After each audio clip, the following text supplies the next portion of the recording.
Buenas tardes, vamos a empezar la clase que ya es la última del semestre. Antes de que se me olvide, igual supongo que ustedes reciben algún tipo de aviso, pero ya están publicadas sus notas. Pues luego nos corresponde ver esto, que son las últimas diligencias de jurisdicción voluntaria de las que vamos a platicar. Ponemos el título por razones de espacio de esta forma y porque es una denominación que se utiliza frecuentemente en la práctica, diligencias de utilidad y necesidad. El nombre correcto es un poco más largo, pues son diligencias para la disposición de bienes de menores incapaces o ausentes. Eso en general, ya cuando planteamos el caso específico, pues ya utilizaremos una de las tres nada más, la que nos aplique, menores, incapaces o ausentes.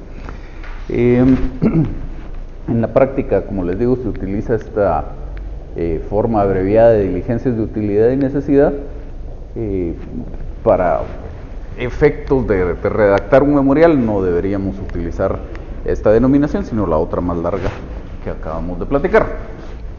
Aquí básicamente la idea es, existen ciertos casos en los que alguna persona está defendiendo intereses de alguien más y ese titular de esos intereses es una persona que por algunas características especiales la ley estima necesario brindarle una protección particular. Por ejemplo, si hablamos de un mayor de edad que no está declarado en estado de interdicción, esta persona puede otorgar un mandato y para el ejercicio del mandato pues no se necesita más que el propio mandato, que lo que va a realizar esta persona se encuadre dentro de las facultades que le confirió el mandante. No es necesario específicamente algún tipo de autorización judicial. Situación distinta ocurre con estas tres categorías de personas: los menores, los incapaces y los ausentes. En estos casos, por sus características particulares, se estima necesaria una protección adicional. Entonces no basta la simple representación que tenga alguien, que en todos los casos estas personas son representadas por alguien más. Los menores y los incapaces normalmente por sus padres en ejercicio de la patria potestad o en su defecto por un tutor en ejercicio de la tutela, y los ausentes pues también tendrán su guardador. Entonces tienen una persona que luego de algún trámite específico, salvo en el caso de los menores, que eso es connatural a su existencia, pero en los otros dos, en el del caso de los incapaces, en el caso de los ausentes, luego de algún trámite específico se les designó una persona que se encarga del cuidado de ellos, pero que además tiene su representación legal.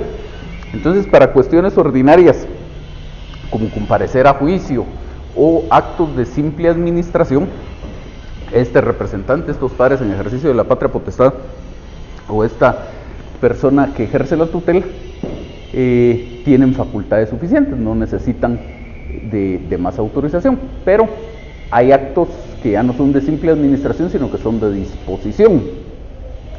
Y para esos casos la ley exige que exista una autorización de juez, y no es simplemente llevar a cabo el trámite y que el juez otorgue la autorización, sino que a este juez, para que otorgue esa autorización, hay que comprobarle el acaecimiento de ciertas circunstancias. Si no se producen algunas circunstancias particulares de las que ya vamos a platicar, el juez no daría la autorización para disponer de estos bienes. Simplemente se le ocurrió a esta persona que está representando al menor, al incapaz o al ausente disponer del bien sin que se compruebe alguna de estas circunstancias, que específicamente son casos en los cuales resulte de manifiesta utilidad o de evidente necesidad la disposición del bien, y por eso es que se acostumbra utilizar esta denominación abreviada. Entonces vamos a ver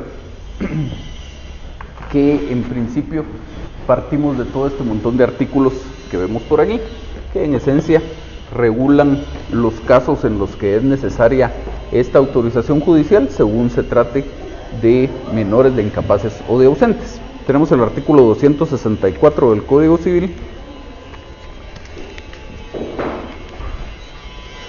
el cual establece que los padres no pueden enajenar ni gravar los bienes de los hijos, ni contraer en nombre de ellos obligaciones que excedan los límites de su ordinaria administración, sino por causa de absoluta necesidad y evidente utilidad, y previa autorización del juez competente e intervención del Ministerio Público, que ahora sería la Procuraduría General de la Nación. Aquí plantean que sean causas de absoluta necesidad y evidente utilidad, como suponiendo que deben concurrir ambas circunstancias. Ya cuando lleguemos a la explicación vamos a ver que no necesariamente es así y que en muchos casos bastará alguna de ellas. El siguiente, el 265, dice: tampoco podrán los padres celebrar contratos de arrendamiento por más de 3 años, ni recibir la renta anticipada por más de 1 año sin autorización judicial, ni vender valores comerciales, industriales, títulos de renta, acciones, bonos, frutos y ganados por menor valor del que se cotiza en la plaza el día de la venta, ni prestar garantía en representación de los hijos a favor de tercera persona. Para efectos de estas diligencias nos interesa la primera parte, cuando habla de contratos de arrendamiento por más de 3 años o en los cuales se anticipa el pago de la renta por más de 1 año, que son precisamente los casos en los cuales es necesario inscribir el contrato de arrendamiento en el registro de la propiedad. Nuevamente, aunque es un contrato de arrendamiento, se entiende que el compromiso es a tan largo plazo que ya se vuelve no un contrato de simple administración y por lo tanto se necesita también esta autorización judicial. El 266, siempre que el juez conceda licencia para enajenar o gravar bienes inmuebles, tomará las medidas necesarias para hacer que el producto de la venta o el monto del crédito sea empleado en el objeto que motivó la autorización y que el saldo, si lo hubiere, se invierta debidamente, depositándose mientras tanto en un establecimiento bancario. Luego el 332,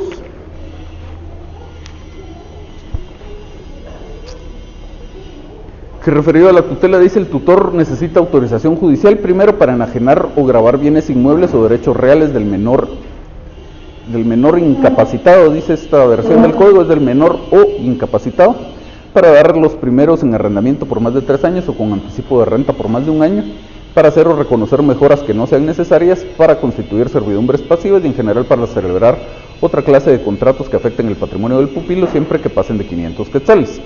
Los contratos a que se refiere este inciso no pueden ser prorrogados.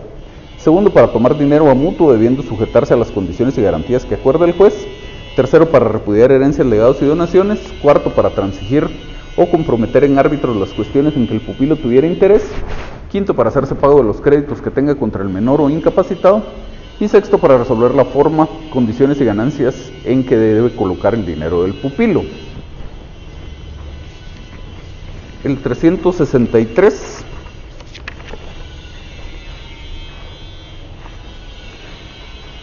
que tratando sobre el patrimonio familiar, dice: el patrimonio familiar termina, tercero, cuando se demuestre la utilidad y necesidad para la familia de que el patrimonio quede extinguido.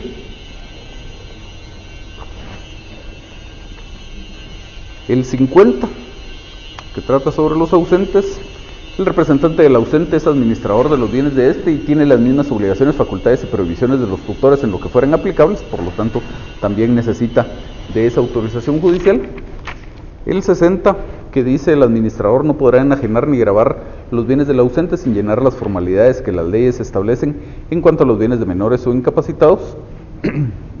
El 1029,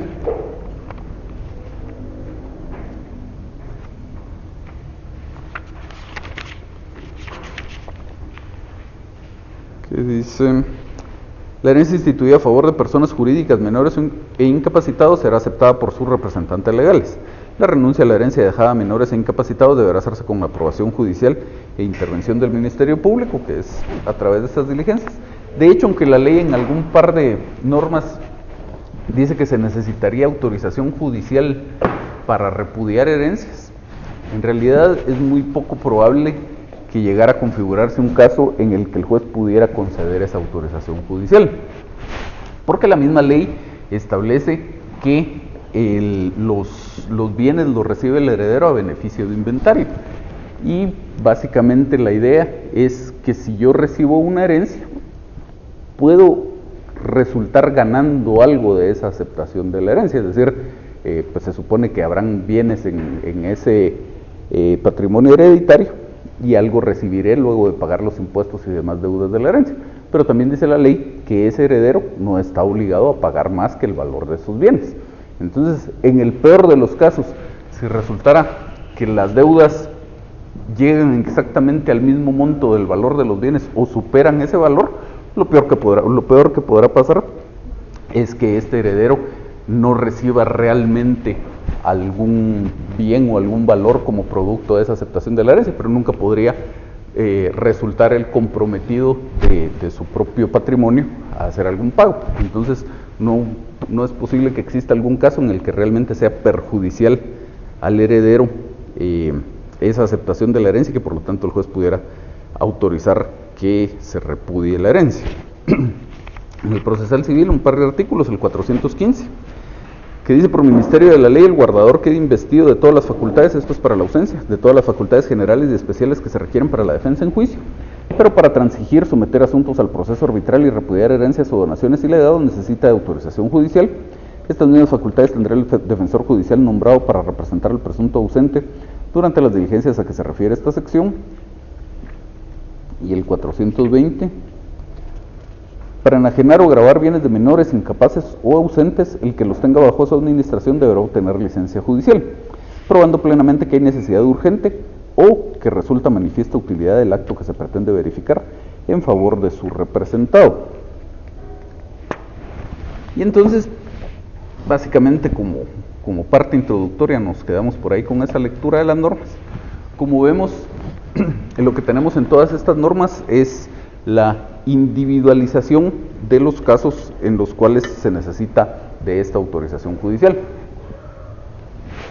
Básicamente podríamos enunciar una regla general en el sentido de que cuando se trate de bienes de menores, de incapaces o de ausentes, si el que tiene la representación de esta persona quiere ejecutar con los bienes algún acto que no sea de simple administración, necesita de una autorización judicial. Les decía que en alguna de las normas que leímos parecía exigir que concurrieran ambas circunstancias, la utilidad y la necesidad. Aquí en el Código Procesal Civil y Mercantil, en este artículo 420, ya vemos una redacción diferente. Dice que para enajenar o gravar los bienes, el que los tenga bajo su administración deberá obtener licencia judicial, probando plenamente que hay necesidad urgente o que resulta manifiesta utilidad del acto que se pretende verificar. Entonces ahí sí ya vemos que lo deja como dos opciones, es una o es la otra. Y en la práctica muchas veces ocurre así, no necesariamente concurren ambas circunstancias y con una de ellas que se produzca en el caso podría ser suficiente y normalmente es suficiente. A continuación, el código en ese mismo artículo da algunos ejemplos nada más en los cuales se podría considerar que serían procedentes estas diligencias. Son puros ejemplos, la redacción de la norma parecería ser muy tajante en el sentido de que esa es la enumeración y que es una enumeración numerus clausus, que lo que está ahí son los únicos casos en los cuales procede, pero no es así, en realidad son puros ejemplos. Dice: hay utilidad y necesidad en los contratos sobre bienes de menores incapaces o ausentes. Primero, cuando los productos de los bienes inmuebles no alcancen para satisfacer créditos legítimos o para llenar necesidades precisas de alimentación del menor o incapaz. Segundo, cuando para conservar los bienes y sus productos no se puede encontrar otro medio que el de gravarlos. Y tercero, cuando se proporciona la redención de un gravamen mayor por otro menor. Básicamente la idea, como les digo, estos son puros ejemplos, básicamente la idea es que hay que comprobarle al juez una de dos circunstancias. Si concurrieran las dos, pues tanto que mejor, pero por lo menos una de las dos. Que el menor o el incapaz o el ausente va a obtener un beneficio de ese acto o contrato que se pretende celebrar, que sería el tema de la utilidad, o que existe algún gasto que debe hacerse y que no tenemos a disposición alguna otra fuente de recursos para llevarlo a cabo, que sería el tema de la necesidad. Entonces, como ejemplos, si resulta que, por ejemplo, van a construir un edificio y en la en el área donde se va a construir este edificio, ya la entidad desarrolladora es dueña de todos los terrenos, menos de este que es propiedad del menor, del incapaz o del ausente. Y entonces, para lograr el consentimiento a efecto de que se le venda ese bien, ofrece comprarlo por el doble del valor del mercado. Entonces, ese es un evidente caso de utilidad. Se va a obtener una ganancia si se lleva a cabo ese negocio jurídico. Si se vendiera ese bien a cualquier otra persona que no sea ese desarrollador del edificio, lo que se va a obtener es simplemente el precio de mercado. Y entonces ahí no hay una ganancia. Por lo tanto, el juez no daría esa autorización. En el ejemplo que estamos planteando, no existe una necesidad de vender el bien. Pero si se vendiera, aprovechamos esta oportunidad de que este desarrollador quiere construir este edificio y necesita este terreno, y por lo tanto se le comprueba al juez que efectivamente es superior por mucho al precio de mercado lo que están ofreciendo por el terreno, y muy probablemente se consiga la autorización judicial. En el caso de la necesidad, podríamos pensar en un ejemplo en que el menor o el incapaz necesita que se le practique una operación quirúrgica, y los padres o los parientes que lo tengan bajo su cuidado no tienen dinero para costear esa operación, y dentro de los bienes del menor no hay dinero en efectivo con el cual se pudiera costear la operación, y lo que hay es un bien inmueble que se podría vender. Entonces ahí es un caso de necesidad. No concurre el tema de la utilidad, no es que se va a obtener alguna ganancia con esto, pero sí hay que cubrir una necesidad que es la de esta operación, y no hay otra forma de cumplir con esos gastos, y por lo tanto se le pide al juez esa autorización para poder vender el bien. Entonces vamos a ir viendo cómo funciona el trámite. Igual que en todos los casos, empezamos con una solicitud, que como hemos dicho en los otros procedimientos de jurisdicción voluntaria, no es una demanda, pero básicamente debemos cumplir los mismos requisitos y en esencia seguimos la misma estructura. El artículo 421 del Código nos da algunos requisitos adicionales. Dice: el solicitante manifestará ante el juez respectivo. Importante aquí en cuanto a este tema de la solicitud, un par de cosas. El legitimado para plantear esa solicitud es el representante. Los padres en ejercicio de la patria potestad, si fuera el caso, el tutor, si fuera el caso, el guardador de los bienes del ausente, si fuera el caso, pero este actúa en nombre propio. Muchas veces se ve el error de que se hace comparecer a la persona ejercitando esa representación del menor, del incapaz o del ausente. Entonces, yo ejerzo una representación cuando el derecho que voy a hacer valer en juicio o en el proceso o en este procedimiento corresponde a mi representado. Pero aquí en realidad es un derecho o el cumplimiento de un requisito que me atañe a mí como representante, no al representado, porque la ley dice es que el representante necesita autorización judicial. Entonces yo como representante le tengo que pedir esa autorización al juez y por lo tanto comparezco en nombre propio. Por supuesto que parte de los hechos que tengo que narrarle es que ejerzo esa representación, pero ya no es un tema como para indicar en el apartado este de expongo que comparezco en representación de fulano de tal en mi calidad de tutor o de lo que fuera, sino simplemente ya dentro de la narración de hechos para que quede establecida esa legitimación. El otro tema es quién da la autorización. Depende de cuál es el vínculo jurídico del que estamos hablando. En la práctica lo normal es que se vean este tipo de diligencias, que tampoco son cosa de todos los días, pero si se dan con alguna frecuencia, se vean este tipo de diligencias referidas a bienes de menores o a bienes de incapaces. En ambos casos, el que tendrá bajo su cuidado a este menor o a este incapaz y el que estará ejercitando su representación son los padres en ejercicio de la patria potestad, es una posibilidad, o la otra posibilidad es un tutor. En ambos casos, ese vínculo jurídico corresponde al derecho de familia. Por lo tanto, el juez competente para dar esa autorización sería el juez de familia. En el caso del ausente, para la misma declaración de ausencia, el juez competente era un juez civil, no un juez de familia.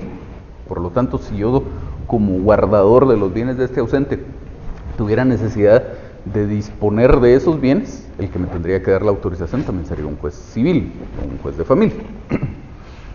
Entonces decíamos, aquí nos da un par de requisitos adicionales este artículo 421. Dice: el solicitante manifestará ante el juez respectivo, primero, el título con que administra los bienes, el cual deberá acreditar, que es precisamente este tema de cuál es mi vínculo jurídico con el representado, que como les digo, no quiere decir que yo esté compareciendo en el expediente en representación de esta persona, sino simplemente le expongo al juez cuál es el cargo que yo estoy ejerciendo y en virtud del cual yo necesito esa autorización judicial. Segundo, los motivos que le obligan a solicitar la licencia. Tercero, los medios de prueba para acreditar la utilidad y necesidad del contrato u obligación. Cuarto, las bases del contrato respectivo. Y quinto, los bienes que administra con designación de los que se propone enajenar o gravar. Y nos detenemos en los dos últimos. El cuarto dice las bases del contrato respectivo. Eso quiere decir que yo ya tendría que tener una idea de en qué términos quiero disponer de ese bien, como para que el juez pueda ejercer su función de verificar que todo esté bien y de velar por los intereses del menor, del incapaz o del ausente. De tal manera que si yo simplemente le dijera al juez, es necesario hacer este gasto, por ejemplo, y para cubrir el gasto vamos a vender este bien, casi con seguridad el juez no me daría la autorización, porque no le estoy diciendo en qué condiciones lo voy a vender, por ejemplo, a qué precio, si me lo van a pagar de contado, me lo van a pagar a plazos, si me lo van a pagar a plazos, qué garantía se va a constituir, etc. Entonces a eso se refiere la ley cuando habla de las bases del contrato. También pudiera ser, en uno de los ejemplos que les puse, decíamos que yo ya tengo una oferta de compra, entonces pues ahí podría estar muy claro cuáles son esas bases del contrato. Pero también pudiera ser que yo no tengo un comprador, pero sí necesito disponer de ese bien. Entonces, por lo menos le tendría que dar al juez algunos parámetros de conformidad con los cuales se va a hacer la disposición. Por ejemplo, que voy a contratar a un agente de bienes raíces, que el precio no va a ser menor de tanto, si voy a aceptar el pago en una sola cuota o en varias, etcétera, etcétera. Y el quinto. Este quinto es importante notar que establece dos requisitos distintos. Dice, los bienes que administra, todos los bienes que yo administro, es decir, si por ejemplo la propiedad de mi pupilo son 10 bienes inmuebles, yo para cumplir con este requisito enumero los 10 bienes inmuebles. Si de esos 10 voy a disponer solo de uno o pretendo disponer solo de uno, no importa. Para cumplir el requisito tendría que enumerar los 10 y ya luego le digo al juez que de esos 10, este en particular es del que pienso disponer.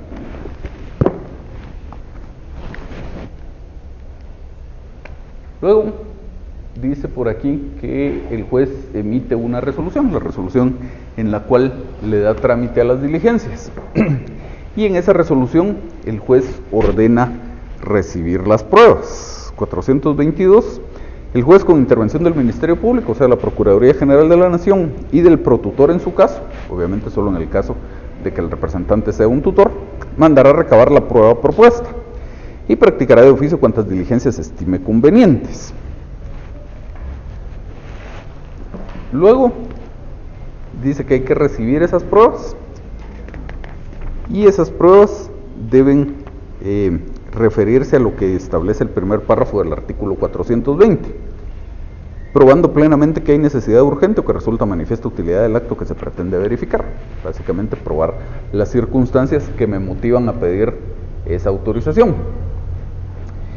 Dice que también se practican de oficio las diligencias que el juez estime necesarias, si el juez considerara necesaria alguna tasación, alguna práctica de alguna diligencia, de lo contrario no.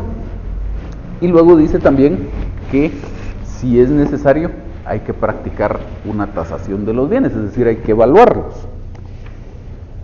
Y eso está en el segundo párrafo del 422. En caso de que fuera necesaria la tasación de bienes, será practicada por un experto de nombramiento del juez. Eso, si uno plantea adecuadamente las diligencias, nunca debería ocurrir.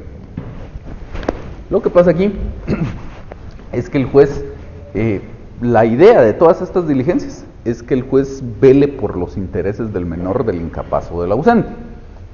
Parte importante de ese velar por los intereses del menor o del incapaz o del ausente es verificar que no se disponga de los bienes por un precio menor a su valor real. Para esto, obviamente, el juez tiene que saber cuál es el valor real del bien. Entonces, ¿por qué decimos que nunca debería ocurrir esto, que el juez tenga que nombrar al evaluador? Porque si yo hago bien mi trabajo como abogado, yo a mi solicitud inicial debería acompañar de una vez el avalúo practicado por un evaluador autorizado. Siendo así, pues el juez ya tiene elementos suficientes para velar por los intereses del menor, del incapaz o del ausente. Además tiene elementos suficientes para salvaguardar su propia responsabilidad y entonces podrá atender lo demás, recibir las pruebas y ya luego verificar si de verdad se configura alguna causal que se pueda considerar como de utilidad o de necesidad. Pero si yo no acompañara este avalúo, entonces tiene que pasar lo que dice ahí la norma. Hay que practicar la tasación y esta se tiene que practicar por un experto, un evaluador autorizado de nombramiento del juez. Pero eso me complica la existencia. Si yo antes de promover las diligencias contrato al evaluador, pues yo simplemente tengo que contratarlo, pagarle sus honorarios, que practique su avalúo y que me dé su informe de avalúo. Si el juez lo nombra, más adelante en el código está establecido un procedimiento para la aprobación de los avalúos por parte del juez. Hay que conferir audiencia, posibilidad de oposición y luego que el juez tiene que dictar un auto aprobando el avalúo. Entonces, si no contrato al evaluador antes de iniciar las diligencias, estoy complicando innecesariamente mi trámite. Para resumir, entonces, yo siempre debería, cuando promuevo estas diligencias, acompañar de una vez a la solicitud inicial el avalúo practicado por un evaluador autorizado. Luego, si hay protutor, dice que se le dé intervención y luego habría una audiencia a la Procuraduría General de la Nación, que es lo último que pasa. Ya el 423 dice: recabada la prueba y oído el Ministerio Público, la Procuraduría General de la Nación, el juez dictará un auto. Entonces, ya cuando se cumplió con todo lo demás, hay que darle audiencia a la Procuraduría. Hay una posibilidad de oposición también. En cuanto a esta oposición, se da una particularidad aquí en estas diligencias, y es que la oposición se resuelve en el mismo auto en que se resuelve declarando con lugar o sin lugar las diligencias. Dice el 423 que el juez dictará auto que deberá contener, primero, si son o no fundadas las oposiciones que se hubieran planteado. Entonces, en el mismo auto el juez declara con lugar o sin lugar la oposición y declara con lugar o sin lugar las diligencias, y si las declara con lugar, otorgará la autorización que se le haya solicitado. Y entonces, el contenido de este auto, además de este tema de las oposiciones, dice: segundo, la declaratoria de utilidad y necesidad en su caso. Tercero, la autorización para proceder a la venta o gravamen de los bienes, fijando las bases de la operación. ¿Y qué bases de la operación va a fijar el juez? Si todo va bien, las mismas que yo le tuve que haber dicho en mi solicitud inicial, de conformidad con lo que dice el artículo 421, inciso cuarto, las bases del contrato respectivo. Entonces, si las bases estaban bien fijadas en mi solicitud inicial, el juez en su auto pues establece precisamente esas bases del contrato. Cuarto, el nombramiento de notario. Obviamente eso quiere decir que lo tengo que proponer desde mi solicitud inicial, tengo que proponer quién es el notario que va a autorizar la escritura, y la determinación de los pasajes conducentes del expediente que deben incluirse en la escritura, en la que comparecerá también el juez. Tratándose de la venta de bienes, el juez podrá disponer que se haga en pública subasta fijando los términos de la misma. Esto normalmente habría que evitarlo porque es igual complicar innecesariamente los trámites, y pues el hecho de que se practique en pública subasta no asegura que se vaya a obtener un mejor precio. Lo más probable es lo contrario. La declaratoria de utilidad y necesidad la hará el juez siempre bajo la responsabilidad de todos los que hubieran intervenido en las diligencias. Finalmente, una norma general en el 424, para otros casos en que se necesite la autorización judicial, se observarán las prescripciones de esta sección en lo que fueren aplicables. Entonces ahí tenemos el trámite ¿dudas? ¿Sí? Para la escritura hay que proponerle minuta al juez o... Siempre. ¿Y él la tiene que aprobar? Por supuesto, la ley no lo establece de forma expresa, pero lo que ocurre es que el juez tiene que comparecer a esa escritura. Y entonces es lo mismo que si usted y yo celebramos un contrato y contratamos aquí al notario para que autorice la escritura. En la práctica, salvo a alguien que no tenga esa costumbre, pero en la práctica normalmente lo que ocurre es que le dicen a usted, aquí está el proyecto de la escritura, revíselo y si tiene alguna observación, y lo mismo hacen conmigo. Algunos otros, cuando son temas más sencillos, sobre todo, por ejemplo, si usted contrata un crédito, le dicen llegue a firmar y en el momento revisa y si todo está bien firma y si no, no. Pero el hecho es que usted como contratante siempre revisa la escritura. De hecho, usted tiene un código notariado. Aquí tiene uno más a la mano, gracias.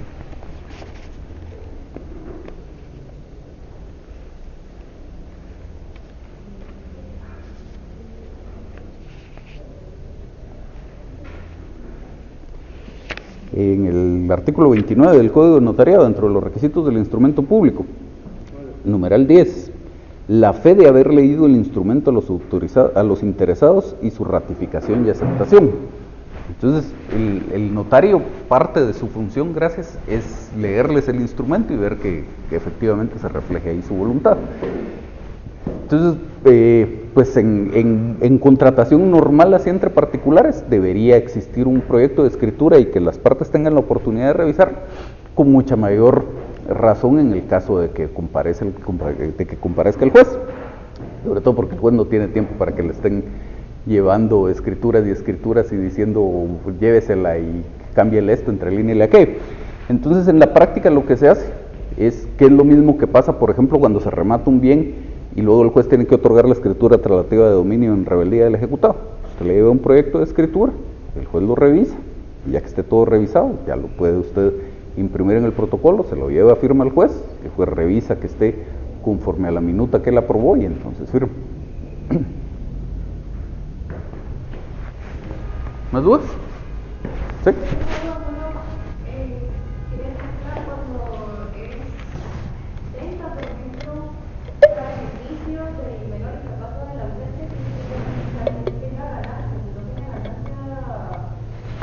La parte de la utilidad, lo que quiere decir en pocas palabras es eso, obtener una ganancia. Ahora pudiera ser que el tema sea una cuestión de necesidad, como el ejemplo de la operación que decíamos. Entonces ahí bastaría con que se logre vender al precio de mercado. No hay necesidad de que exista una ganancia.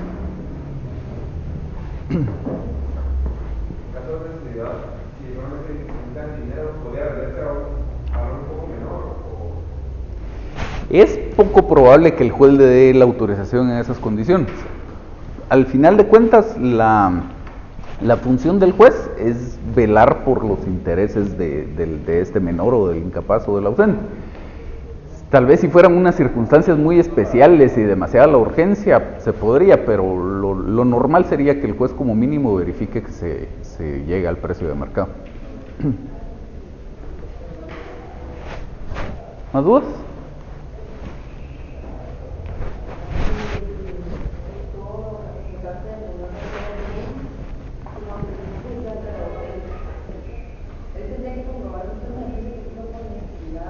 No puede. De hecho, ese negocio jurídico sería nulo. El semestre, usted no estuvo conmigo el semestre pasado, pero el semestre pasado uno de los casos que vimos fue precisamente eso, un caso en el que el representante, creo que era de un menor, había dispuesto del bien sin la existencia de autorización judicial. Y el ejercicio era plantear una demanda de nulidad de ese negocio jurídico.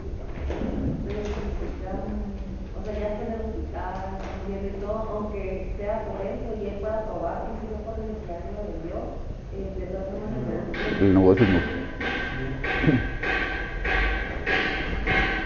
duda, en ese caso el negocio jurídico sería nulo. Ajá. Pero nos estaban planteando un notariado el caso en el que yo demando la nulidad del negocio jurídico, pero el instrumento persiste. Ajá. Y yo recuerdo que el semestre pasado te había mencionado que se puede demandar la nulidad del instrumento público cuando no cumple con las formalidades esenciales, Ajá. que son las del 31. Ajá. Pero en este caso es una formalidad general, la del artículo 29. Numeral 9, que dice la transcripción de las actuaciones ordenadas por la ley, que sería en este caso la autorización que da el juez. Ajá. En la escritura. Entonces en ese caso sí podría demandar la nulidad del instrumento por el incumplimiento de un requisito que esté contenido en el 29. En el 29 no, tiene que ser algo que esté en el 32, en el 31, perdón.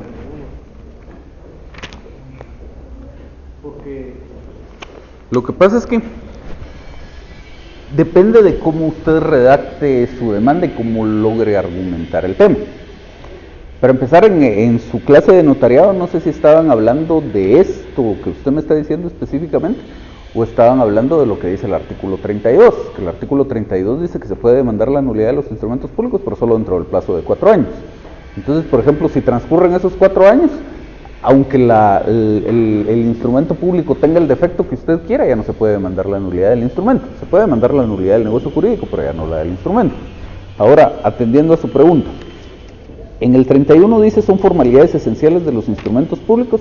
Tercero, razón de haber tenido a la vista los documentos que acreditan la representación legal suficiente de quien comparezca en nombre de otro. Entonces, si yo actúo en representación de un menor, disponiendo de un bien de ese menor, y no tengo autorización judicial, yo no tengo una representación legal suficiente para ese acto que se va a llevar a cabo. Entonces, por lo tanto, hay un incumplimiento de este requisito, pero hay que argumentar todo esto que le estoy diciendo. Entonces, por ahí lograría una nulidad de ese instrumento público. Planteaban el caso de que yo puedo mandar la nulidad del negocio jurídico, pero el instrumento sigue existiendo, lo cual podría significar un problema. En realidad no. O sea, por supuesto, lo técnicamente correcto, digamos, si yo veo que en el asunto hay causal para demandar la nulidad del instrumento público y también causal para demandar la nulidad del negocio jurídico, es que demande las dos cosas. Pero ya en la práctica podrían pasar muchas cosas. Podría pasar, por ejemplo, que a mí no se me ocurrió demandar la nulidad del negocio jurídico, es del instrumento público, solo demandé la del negocio jurídico. Demandé las dos, pero mi demanda solo estaba bien fundamentada en cuanto a la nulidad del negocio jurídico y no la del instrumento público, por lo tanto declaran con lugar solo una de las pretensiones. Me consulta el caso el cliente cuando ya transcurrieron los 4 años y por lo tanto ya no puedo demandar la del instrumento público. Podrían pasar muchas cosas. El hecho es que si llegamos al punto de que el juez declara nulo el negocio jurídico, pero no el instrumento público, en realidad yo no veo que ahí exista un problema, porque es un instrumento público que tiene existencia jurídica, pero que está vacío de contenido, porque su contenido, que era el negocio jurídico, ya fue declarado nulo. Entonces, más le podría dar problemas que pasar al revés, que el juez declarara nulo el instrumento público, pero no el negocio jurídico. Porque entonces recordarán ustedes, que creo que platicamos algo de eso el semestre pasado, que hay una norma en el Código Civil que dice que cuando no el contrato, el negocio jurídico se tuvo que haber celebrado en escritura pública y no se hace de esa forma, las partes pueden compelerse recíprocamente al otorgamiento del instrumento público. Entonces, si lo que pasó, préstame su código de notariado, ¿verdad? Si lo que pasó es que, por ejemplo, dentro de los requisitos esenciales del instrumento público,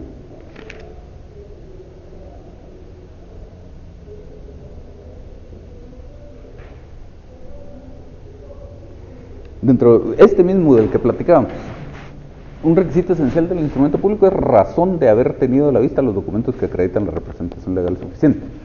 Entonces, supóngase que el caso es diferente. La persona sí tenía la representación legal suficiente, se la acreditó al notario, pero el notario omitió hacer constar que tuvo a la vista ese documento con el que se le acreditaba la representación legal suficiente. Ahí el instrumento público es nulo.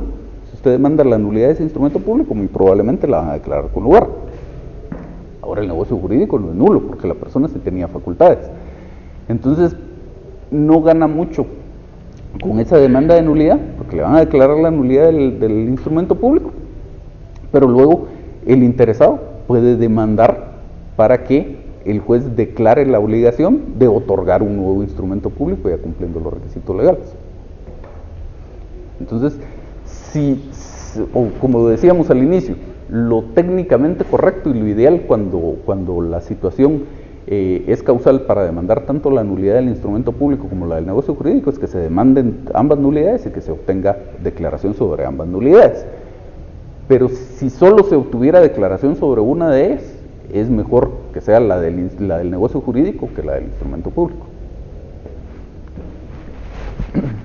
¿Más dudas?